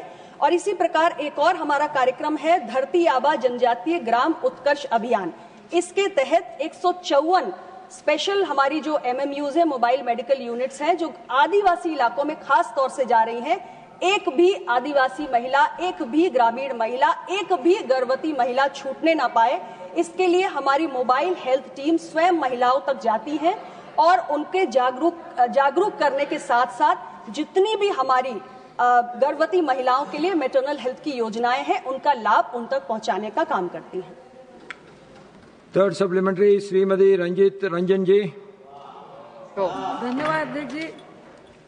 सर, मैं आपके माध्यम से मंत्री साहब से पूछना चाहती हूँ कि जो प्रधानमंत्री सुरक्षित मातृत्व अभियान है, ये सेविका सहायिका, आंगनबाड़ी, आशा और गायनोलॉजिस्ट डॉक्टर, ये 3 लोगों की अति आवश्यकता है। अभी मैडम सोनिया गांधी जी ने 0 आवर में आंगनबाड़ी की सेविका सहायिका की बात की। भाई वो इतनी परेशान है, उनको आप इतने सारे काम देते हैं, वो भी जो प्रसूति वाली महिलाओं को देखती हैं, उनको सूखा राशन मुहैया कराती हैं, पर उनका खुद का वो अपने बच्चों और अपना कैसा हेल्थ का ध्यान रखेंगी, चाहे 4,200 रुपए में या 4,500 रुपए देते हैं। दूसरा, आशा, आप मिनिमम उसको वेजेस देते हैं और उसको 9 महीने तक उस प्रेग्नेंट महिला के साथ रहना पड़ता है। और जब वो महिला को लेकर जाती है अस्पताल में, आशा को अगर वो रात में लेके नहीं गई, रात में उसको रूम तक नहीं मिलता है, शौचालय नहीं मिलता है। एक तो ये उनकी स्थिति है। तीसरा, क्या अध्यक्ष जी आपके माध्यम से मंत्री साहब ये बताएंगी कि मातृत्व की सुविधा का लाभ तब होगा जब जिलों में गायनोलॉजिस्ट डॉक्टर होंगे। हमारे बिहार और छत्तीसगढ़ का मंत्री साहबा बता दे कि हर जिले में क्या गायनोलॉजिस्ट है क्या? आप उप स्वास्थ्य केंद्र को छोड़ दे, सदर अस्पताल में क्या महिला गायनोलॉजिस्ट डॉक्टर है क्या? हमारी जानकारी में 60% तो डॉक्टर ही नहीं है, तो इलाज कैसे होगा? Honourable minister. माननीय सदस्य ने जो प्रश्न पूछे हैं मूल प्रश्न से संबंधित नहीं है, लेकिन कुछ बातें मैं स्पष्ट कर देना चाहती हूँ। सबसे आप सुन तो लीजिए। Have some patience, I am answering to you. Please understand. सभापति जी, जो पहला सवाल इन्होंने आंगनवाड़ी सहायिकाओं या कार्यकर्तियों के संबंध में उठाया है, anganwadi workers ministry of women and child development के अंतर्गत आती हैं। दूसरी बात, हमारी जो आंगनवाड़ी कार्यकर्तियां हैं उनको हमने आयुष्मान भारत प्रधानमंत्री जन आरोग्य योजना के दायरे में लाकर उनके भी स्वास्थ्य और सेहत की चिंता की है, तो नरेंद्र मोदी सरकार ने की है। दूसरी बात रही आशा की। आशा को हम फाइनेंशियली इंसेंटिवाइज करते हैं सर। कोई भी ऐसी महिला जिसको गर्भवती महिला जिसको स्पेशलिस्ट कंसल्टेशन के लिए लेके जाना है, हम आशा को हर विजिट के लिए महिलाओं को मोबिलाइज करा के फैसिलिटी तक ले जाने के लिए उसे फाइनेंशियल इंसेंटिव देते हैं। आशाओं के भी सेहत का हमने ख्याल रखा है। प्रधानमंत्री जन आरोग्य योजना के तहत उनके भी स्वास्थ्य की चिंता हमने की है। तीसरा सवाल जो आपने पूछा कि हमारे राज्यों के अंदर गायनेकोलॉजिस्ट की कमी है, मैं इस संदर्भ में इतना कहना चाहती हूँ अध्यक्ष महोदय, नेशनल हेल्थ मिशन के तहत अभी माननीय नड्डा साहब भी कह रहे थे कि हम राज्यों को टेक्निकल और फाइनेंशियल सपोर्ट देते हैं और राज्यों में एचआर की भर्ती के लिए भारत सरकार की तरफ से कहीं कोई कमी नहीं है। हम राज्यों को वित्तीय सहायता देते हैं, यहां तक कि स्पेशलिस्ट के लिए हमने यू कोट वी पे जैसे प्रावधान को भी सम्मिलित किया है। अब ये राज्यों की जिम्मेदारी है कि वो ज्यादा से ज्यादा स्पेशलिस्ट की नियुक्ति करें और महिलाओं के चेकअप को लेकर गायनेकोलॉजिस्ट की स्पेशलिस्ट की कमी न आने पाए, इसलिए मैंने कहा कि हमने सेंट्रलाइज पीएमएसए पोर्टल जो बनाया है उसमें जो हमारे प्राइवेट डॉक्टर्स हैं उनको भी एज वॉलंटियर्स हम रजिस्टर कर रहे हैं। 8,990 डॉक्टर्स देश भर के आज ऐसी महिलाओं के लिए उनके सुरक्षित मातृत्व के लिए अपनी सेवाएं दे रहे हैं। माननीय सांसद जी से मैं आग्रह करूंगी, सभी माननीय सांसदगण को मैं आग्रह करूंगी, अपने अपने क्षेत्रों में आप डॉक्टर्स के साथ, स्पेशलिस्ट डॉक्टर्स के साथ, गायनेकोलॉजिस्ट के साथ, रेडियोलॉजिस्ट के साथ संपर्क कीजिए, उनको सादर अनुरोध करिए कि महिलाओं के बेहतर स्वास्थ्य की इस मुहिम में भारत सरकार का सहयोग करें और वॉलंटरी सर्विसेज देने का काम करें। बहुत बहुत धन्यवाद। Supplementary Shrimati Sudha Murthy ji. Thank you, sir. Ma'am, I want to ask the following question. Since you are checking in trimester, there may be many birth defects, including Down syndrome, congenital heart diseases, defects, neural tube, and many more are there that can be scanned in the first 3 months of the pregnancy. When you say that you are going to check, is it a routine check of urine, blood pressure, blood or other things, or even finding out all these birth defects in the first 3 months of the pregnancy, it will be a great help for the pregnant women and their families. May I know the results of this test and the data? Thank you, ma'am. सभापति जी, antenatal checkup minimum 4 हर महिला के लिए होते हैं और second और third trimester में हम पीएमएसएमए की सुविधा देते हैं। माननीय सांसद जी ने जो विषय उठाया, तमाम कॉन्जेनाइटल डिफेक्ट्स होते हैं, बहुत सारी समस्याएं होती हैं, इसके संबंध में मैं इतना बताना चाहूंगी कि पहले हम जब ये जो 5th ANC होता था, इसमें केवल 10 फैक्टर्स, रिस्क फैक्टर्स को चेक करते थे।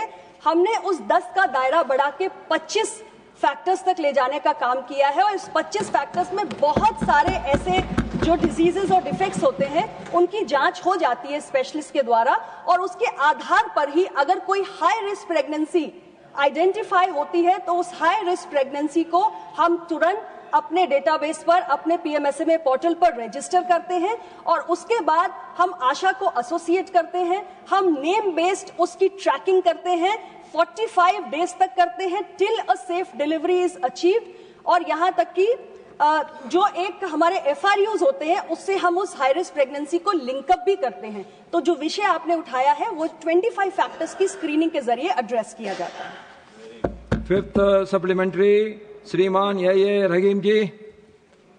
Sir, thank you for this opportunity. Sir, my concern and my question particularly regarding the maternal mortality. Sir, proudly I can say that in Kerala, the maternal mortality rate is very less than the other states. But I want to know through you, sir, what has been the maternal mortality rate during the last 3 years in the country? Kindly provide the data of state-wise. Honorable Minister.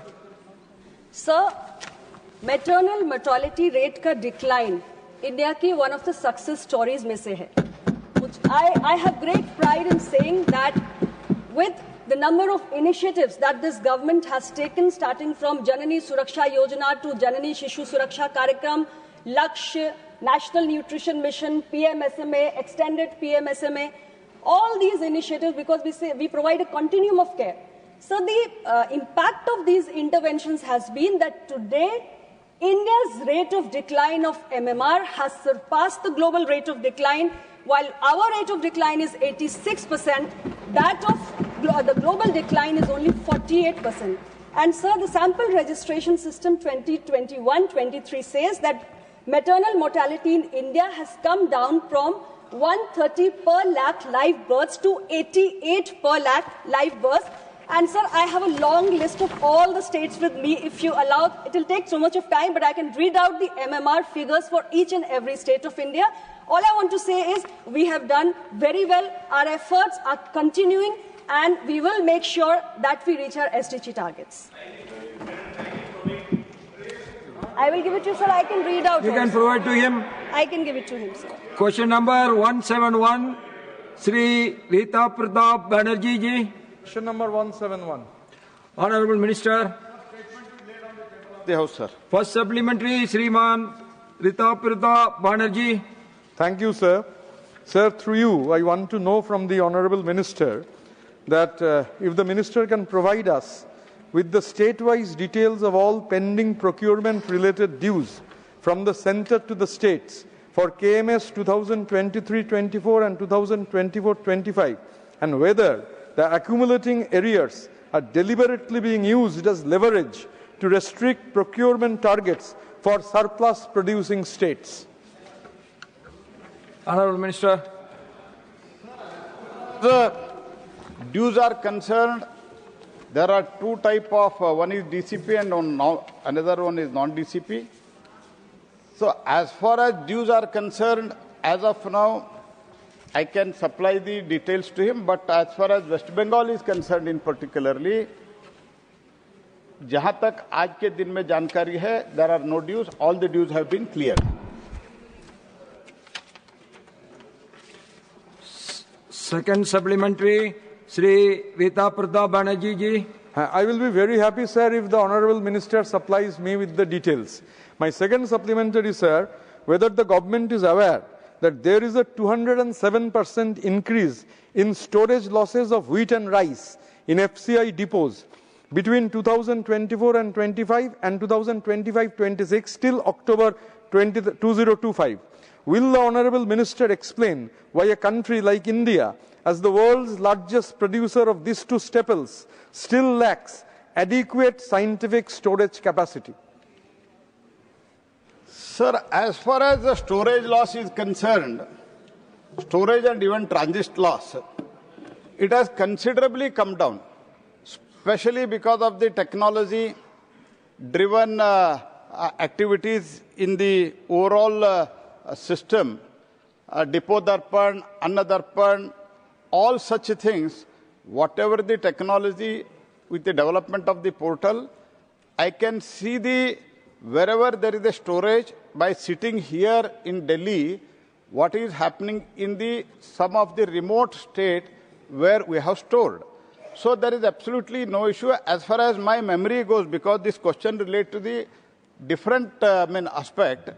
But overall, it has come down to 0.22%. It has come down like anything, both storage and transit loss.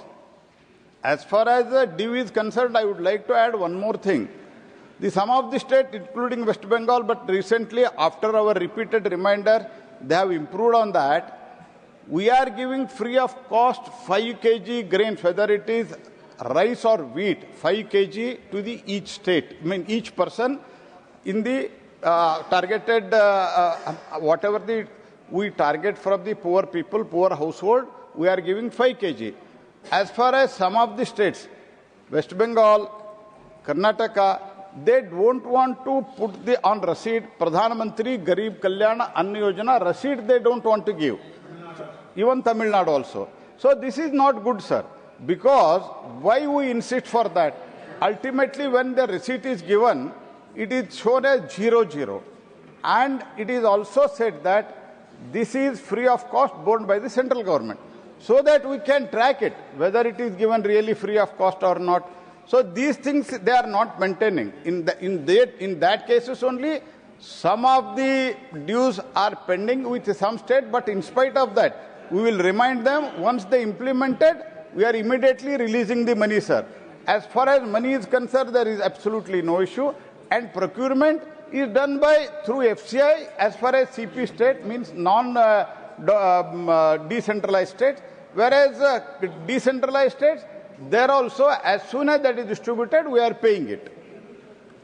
Third supplementary, Sri Kanad Pur Kayastaji.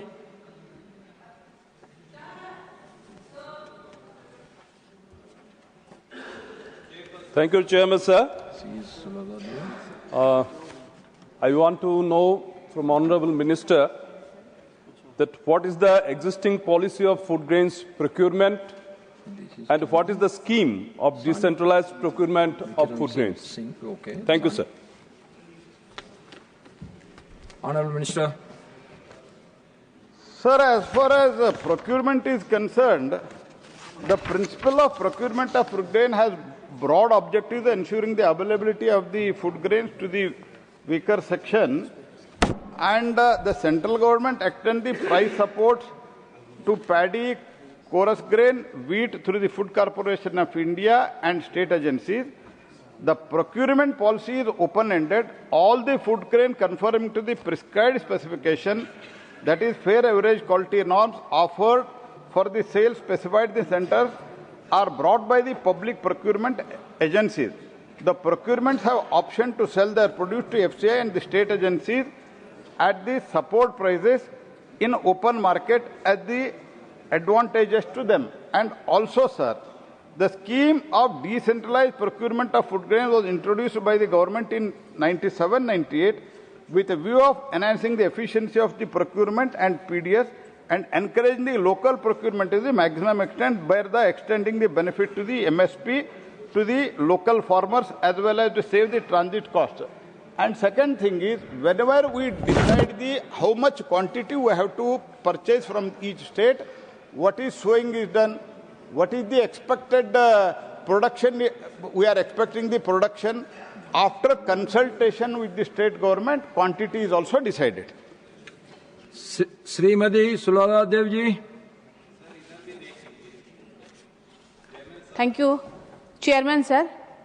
Sir, मैं आपके माध्यम से माननीय मंत्री जी से ये जानना चाहती हूँ, ओडिशा में व्यवस्थित रूप से कितनी मंडी खुली है, पैक्स खुला है और कितना प्रोक्योरमेंट हुआ है? आज तक बहुत सारे मंडियों में पानी नहीं है, लाइट नहीं है, प्रोक्योरमेंट है ही नहीं। कितने प्रोक्योरमेंट हुआ है, कितनी प्रोक्योरमेंट के टारगेट है, और उस प्रोक्योरमेंट में, पैडी प्रोक्योरमेंट में आपके जो मक्का, वूटा और मेज ये जो है उसमें ये शामिल है कि नहीं?